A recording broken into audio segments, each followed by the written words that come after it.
Ngayon, si Manuel ay di na makikitulog sa aking kwarto. Alam nang ang akin namang cabinet ay babagong gaway, ang baho ng loob. Yung ang asim ng ipinangkapit, ayan, mga bukas yan, kaya hindi ko yung pwedeng isara kasi nga, maaasim ang amoy. Ayan, maasim kaya yan ibukas. Mga nakabukas yung aking Ngayon, nag-iisip, malaking palaisipan kay Manuel kung paano siya hihiga. Ayan, sabi ko, ganun rin siya humiga, pahalang. Pahalang siya, hindi pwedeng tumuwid. Gawa ng pag tumuwid siya, dali sa electric fan. Ngayon, ang kanyang higa ay doon. Saan ako ulo dyan? Itry mo, doon ka umulo, pahalang. Walang hiya. Gawa ng bawat anuhin niyang mga cabinet eh. Pahalang, humiga ka, pahalang.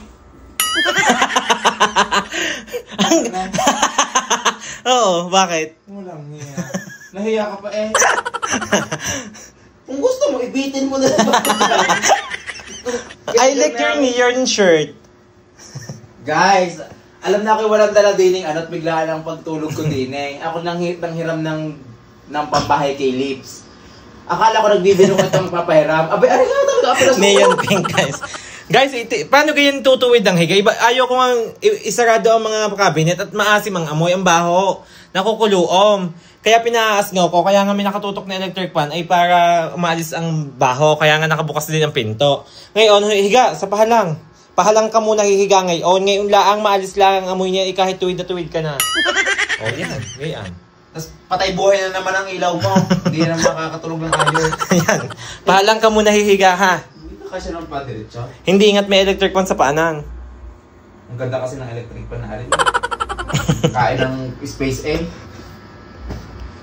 Tutulog na ako kahit garni. Isang gabi lang naman. Okay, higa.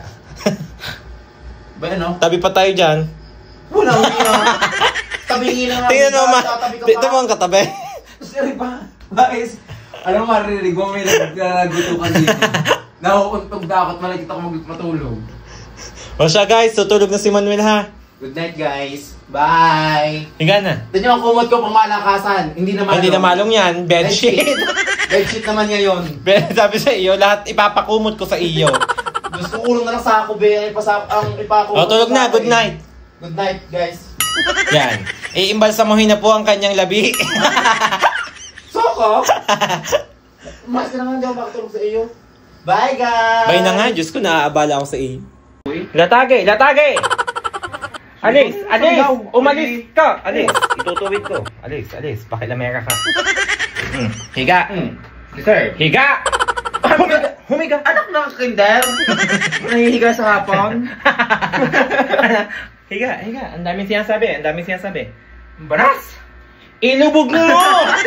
ang salamin to. Punti mo. Ang likot mo kasi, matatanggil na ako. Pag nabasag iyang salamin hanggang bukas, uuwi kang bangas ang mukha mo. Sasabi ko sa iya. Nagpasundo na lang ako. Hindi ko kaya matulog. Nagpasundo sa takot kabasag ang bintana. Ay, ang cabinet. O siya guys, tutulog na rin. Ano? Matutulog ka na. Bela nga, kaya na kayo naman nakabala eh. Magbabay. Bay ng babay na yan, 100 na ata. Magbabay. Magbabay. Bye guys. Bababay din naman pala, tayo pa sila sabi. Bye na guys.